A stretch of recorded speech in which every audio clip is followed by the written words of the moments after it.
Welcome to the Awaken on Purpose podcast, where each week you'll receive insight, inspiration, and advice for aligning your mind, body, and spirit to achieve a fulfilled life and live your purpose with me, your host, Jennifer Spohr. You'll also hear from other leaders who share their inspirational stories and wisdom in living fulfilled, on purpose, and making an impact. If you're a mission-driven leader and you're passionate about learning and integrating all the things that empower you to live and lead a fulfilled, purpose-led life, this is the show for you. Hey everyone, I'm really excited to have as a guest on the show today, Adriana Monique Alvarez. She is the CEO and founder of AMA Publishing, where she teaches women how to start highly profitable publishing companies. And she's also an international best-selling author. Welcome. Thank you so much, Jennifer. It's good to be here. Yeah, I'm excited to have this conversation with you today. And so tell us a little bit more about your work and what inspired you to get into that. Well, truthfully, I never saw myself going down this path. It was never in the 5-year plan. My clients inspired it because I started my business 12 years ago with my husband, and we've worked with thousands of clients in 36 countries. Almost every single one of them said they wanted to write a book, and almost none of them did. And so I started asking why. What happened to that book idea? Why didn't you move forward? What's going on with it? And everyone said the same thing. Publishing is overwhelming. It's a long process. It's a lot to do. There's a lot of moving parts. And for most of my clients, they're running a business, they're raising babies, they're wiping butts, they're making dinner, they're spinning a lot of plates as it is. And so it just was too much to take on the publishing industry and try to figure out all the ins and outs of that. And so I just began to break it down. I love to take something that feels very complex and simplify it, make it easy. And so that was the beginning, just really helping my clients get their stories out in the easiest way possible. And then it took off and expanded from there. That's awesome. So do you mostly work with people in terms of helping them bring their books to life? I don't. No. I rarely work with authors. I might work with a big project or a big influencer who wants to put together, 25 to 100 people in a book. But I rarely work with authors. I typically work with women who want to start their own publishing company so that this can be expanded. Right. I find, me doing it wasn't enough. We need lots of women who have their own publishing house who can help bring stories to the world. And what I found once I got into it is that publishing is very much a male-dominated industry, always has been. And women are rejected 8 times more than men from traditional publishing houses. And so this is why I'm passionate about creating publishing houses where censorship and gatekeepers are not as big of an influence to get these stories out. Yeah, absolutely. And I'm sure many other people, in addition to myself, have noticed that the censorship is rampant. It's gone way up.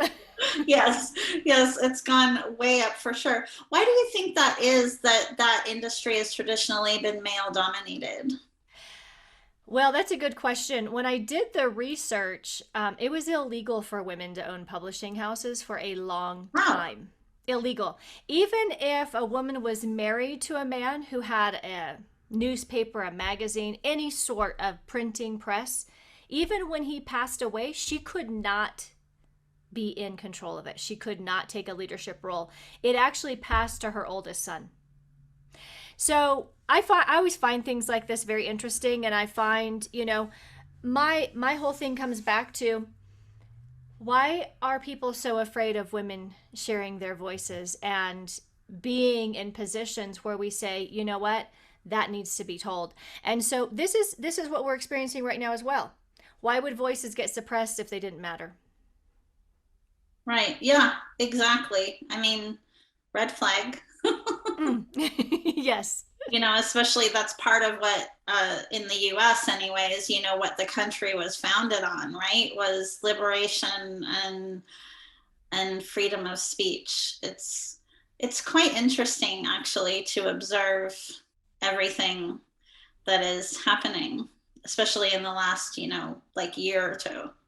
Yes. Yes, Yeah. so much unfolding, and really so much opportunity for us to ask ourselves, am I ready to step up? Am I really ready to be fully self-expressed? Do I know what I stand for? Do I know which hill, you know, I'm going to die on? Well, Yeah, that's really what it's asking us. right. I think that's an important question to ask too, right?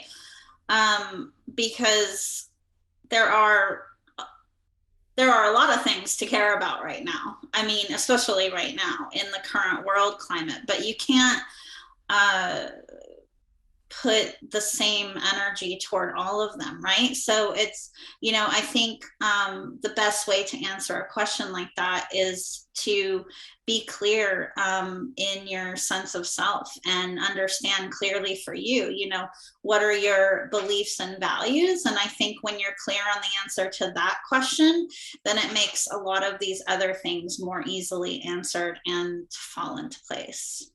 Most definitely. This is a time when we're being asked to look at who we really are and why are we here? Yeah. Truly, what is our purpose for being here? We're not here to pay bills, build a 401k, and watch Netflix on Saturday night. That's not why we're here. And we're coming face to face with that big question. And once we know ourselves, like you said, once we remember why we're here, then priorities fall into line. Absolutely. I love that you brought that up. That's such an important topic. Another question I wanted to ask you. Well, actually, first, I'd love for you to tell us more. I know you're the author of 2 books. Tell us more about your most recent book, the Younger Self Letters. Yeah, tell us about that. So, The Younger Self Letters is a book where I wanted to bring together successful entrepreneurs, people who are leading the way in what they do, but not have them talk about what they do and what they know and their education and rehash all of that again. I wanted to bring them to a place where people got to see a different side of them. Mm-hmm. So I asked them to identify a season of their life, an age, and a moment in time, and speak to that person, who they were at that time, and share their wisdom, be compassionate. What would you say to your younger self? Mm-hmm. What would you say to them in that moment? And what this allowed people to do is actually see the human being behind the business owner.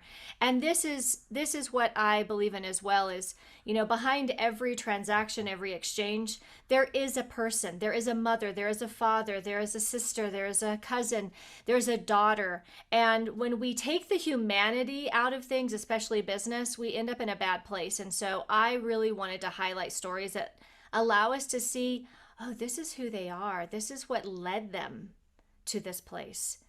These were the highs and the lows. This is who they had to become. Mm-hmm. And so that's what that book was focused on.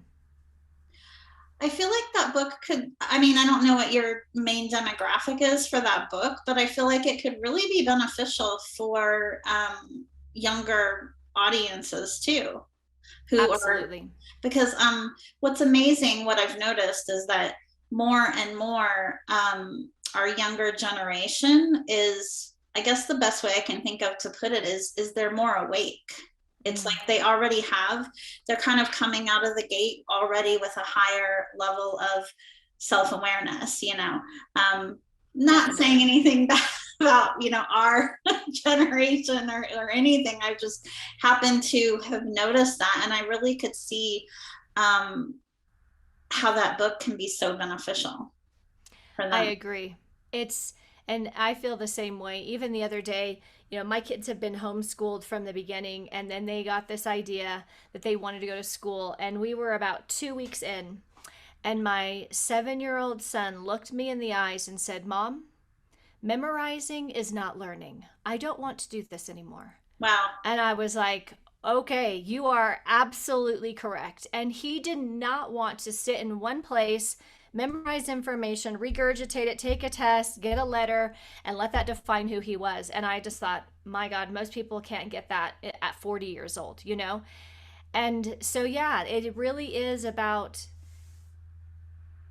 bringing wisdom that is across the board, that connects us all. Those are the stories that, that I want to highlight. And like you said, allow the next generation to go, Oh, yeah. Behind every success, there is a person. Behind every success, there is a journey. There are challenges and triumphs. And at the end of the day, the true definition of success is not how much money you make. It's who you become in the process. What kind of human being are you on your day to day? That's success. It really is. And success, it's something different for each of us. It's not that traditional kind of patriarchy driven, success fits into this box, or it's kind of this cookie cutter thing. I so agree with you. And I love what you shared about your son. And my hope is that, that's really our future. I mean, it feels like a lot of those institutions and systems that we've had in place for so long are changing right now. And it might look like things are getting worse, but in my experience, whether it's a collective journey or an individual one, things have to fall apart in order to come back together. It's true. Yeah. It is always going to look chaotic and messy in the middle. Yeah, exactly. I'm actually very excited about the time that we're in. Oh, yes. I mean, could we possibly live at a more exciting time? Yeah. I mean, we have a front row seat to evolution and transformation on a global collective scale. Yeah, we really do. I'd love to get your thoughts on the mind, body, spirit connection in relation to pursuing your purpose, whether it's in like corporate leadership or becoming an entrepreneur. What are your thoughts on the importance of that? One of the most detrimental things that we have done as a society is traded our mental, spiritual, physical well-being for anything. For a position, for a title, for a salary, for an income, for an opportunity.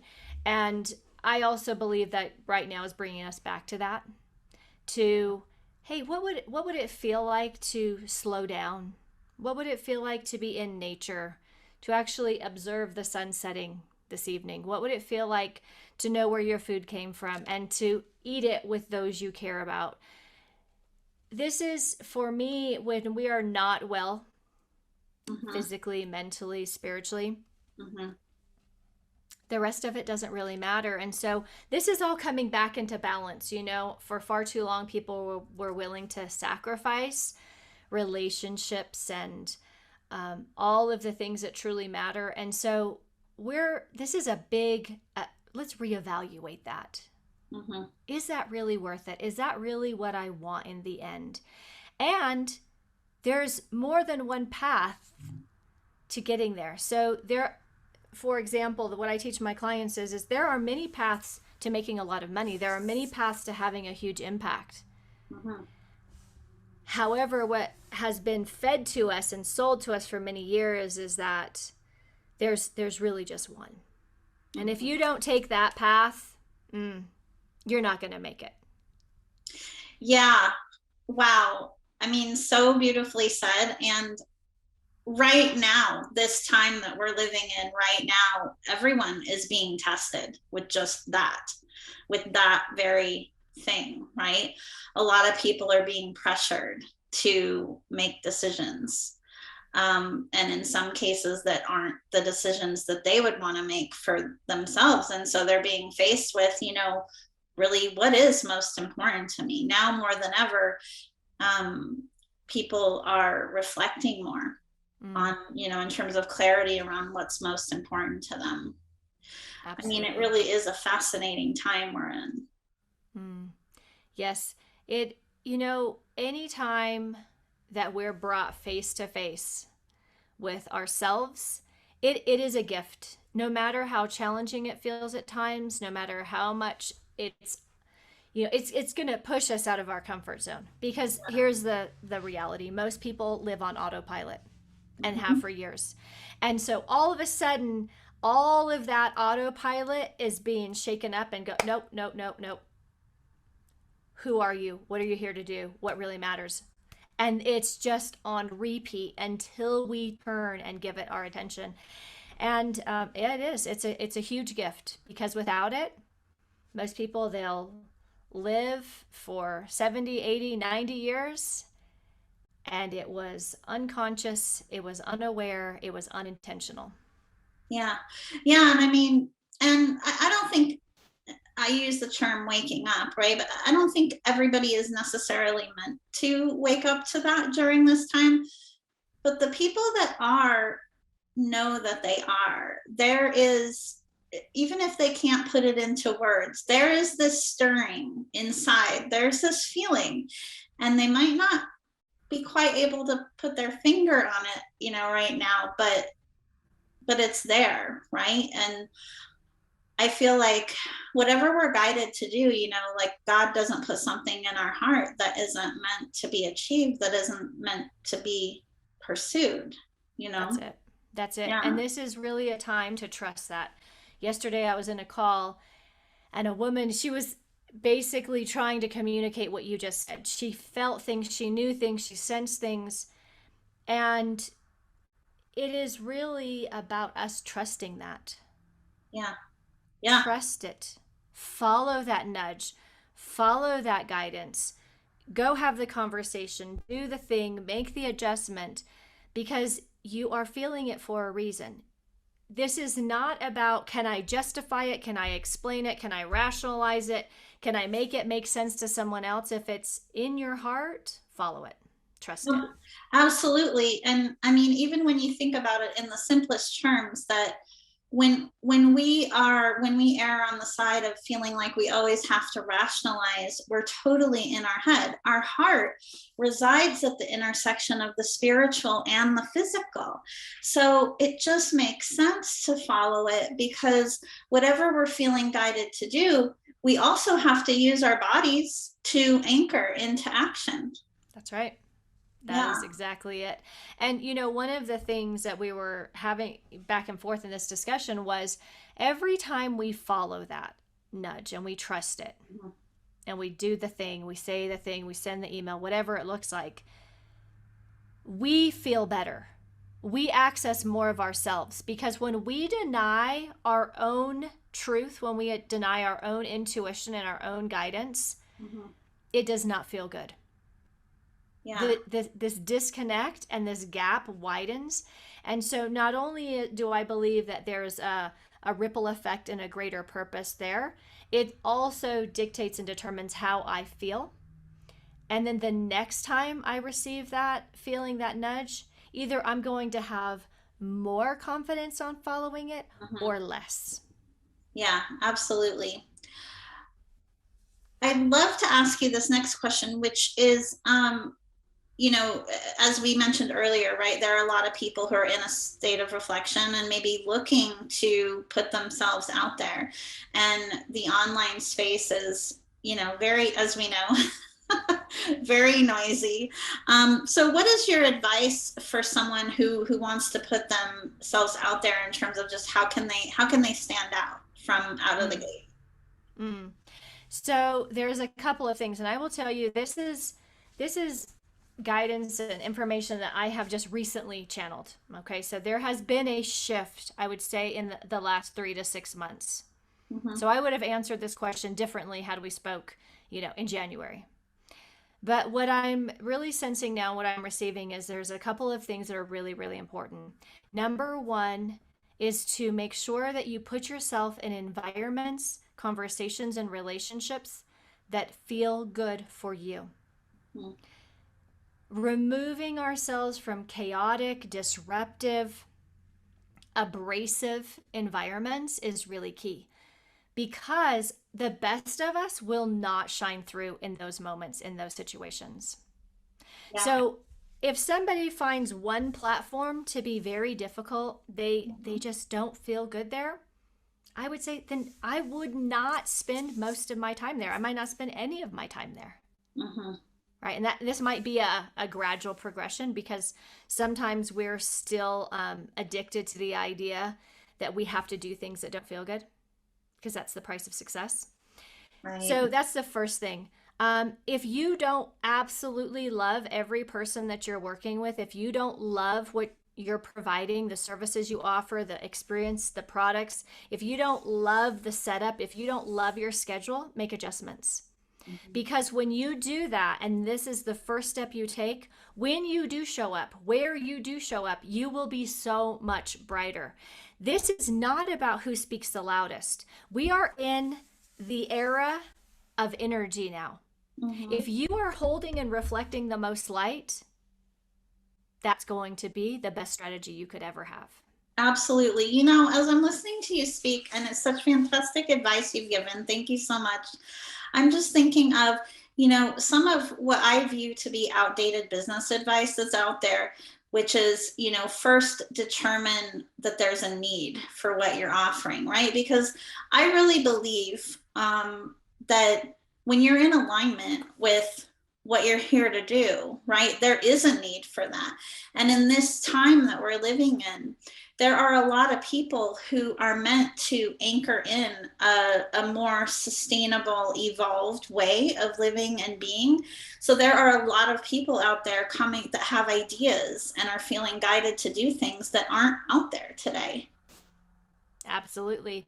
And this is key. I tell my clients that if you're being guided with an idea, you're given an idea, what you can know for sure, and I call these truth statements, the truth of this is that other people are yearning for it, desiring it, and asking for it. That's why it popped into your heart and mind, and you're feeling guided and drawn toward it. Exactly. I love that. In closing, is there anything else that you're feeling guided to bring forward? You know, the most important thing right now is to know yourself, to know your truth, and to share it. Because one of the biggest side effects, consequences that people are experiencing right now is feeling alone, feeling isolated, feeling like a weirdo because they think a certain way, they're feeling nudges in a certain direction, they're feeling moved to do something. And when you speak what you're feeling, what you're knowing, and what you're doing, you can help another person go, oh, I'm not the only one. That makes sense. So be the one who talks about it. Be the one who talks about it, because you're going to help other people know that they are not alone. And that it's safe for them to remain true to who they are. Absolutely. And I'm just also feeling guided to mention, you know, just to acknowledge in real life, right, there is a fear of judgment, especially when you're initially putting yourself out there. But what's important to understand with that is the truth, right, is that you can never make everybody happy, and not everyone is meant to hear your message. So there will always be somebody, right, who doesn't resonate with what you're up to, but there will always be more people that do, and those are your people. Yes, and in fact, it serves as a wonderful gift, because when you speak your truth, it allows people to be able to recognize, oh, this isn't my person, and then they can go find their person. They can go find their people, their group.